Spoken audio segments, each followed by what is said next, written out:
Hey guys, update tayo sa ating Kidilex, Alexay Laca din Kid Estrada. Ano nga ba ang dahilan ng Kidilex kung bakit hindi nga sila binigyan ng project? At ngayon nakikita natin na hindi nga sila masyado magkasama even doon sa ASAP.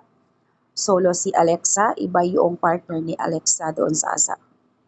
Guys, ayon sa fandom ha, salamat sa mga nanatiling solid sa Kidilex. Kayo ang dahilan, kilig at inspirasyon nila. Sa mga umaalis na mga fans, okay lang. Naiintindihan namin iyon. Ang importante sa puso ng fandom. Buhay pa rin ang pagmamahal. Pagmamahalan at saya na hatid nila. For love, Kidilex, forever. Anniversary is coming. Sa mga solid na Kidilex, nanatiling super proud kami sa inyo dahil andyan pa rin kayo despite sa hindi nila masyadong pagdikit o pagsasama. Kung tunay kayong Kidilex, sana inunawa nyo sila. Hindi naman kasi lahat ng pagkakataon na palagi sila magkakasama. May mga bagay na hindi talagang binigay na project para sa kanila. Individual ang ganap nila, ang project nila. Pero dapat andoon pa rin yung support ninyo kung talagang solid na Kidilex kayo. So yun po yung pahiwatig ng isang fandom or admin.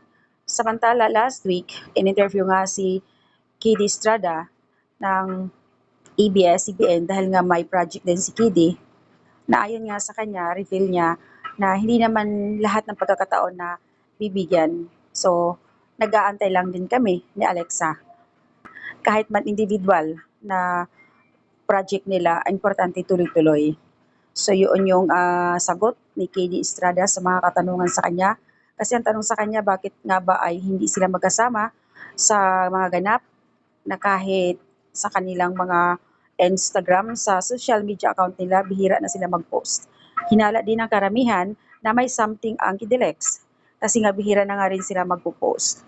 Pero ang totoo kasi dahil nga individual ang kanilang project, kaya yun, siguro dahil wala silang masyadong maipopost at ayaw naman kay Kidi, nagkikita naman sila in private at ayaw na nila masyadong i-expose, ipopost ang kanilang mga pagkikita ni Alexa para ayon nga kay Kidi marami kasing chismosa. Binibigyan kaagad nila ng mali siya or iniintriga kaagad nila na kahit okay ang Kidilex. So, ayan guys, ang update ng Kidilex. Sa madaling salita, still ang Kidilex. Sila pa rin, walang pagbabago sa kanila. Siguro nga dahil individual ang ganap nila, ang project, kaya hindi natin nakikita na palaging magkakasama. Hindi naman din sa lahat ng pagkakataon na pag nagkikita ang Kidilex, kailangan ipopost, ipapakita sa lahat na social media. Hindi naman siguro ganun. Kasi syempre may privacy din yung mga yan.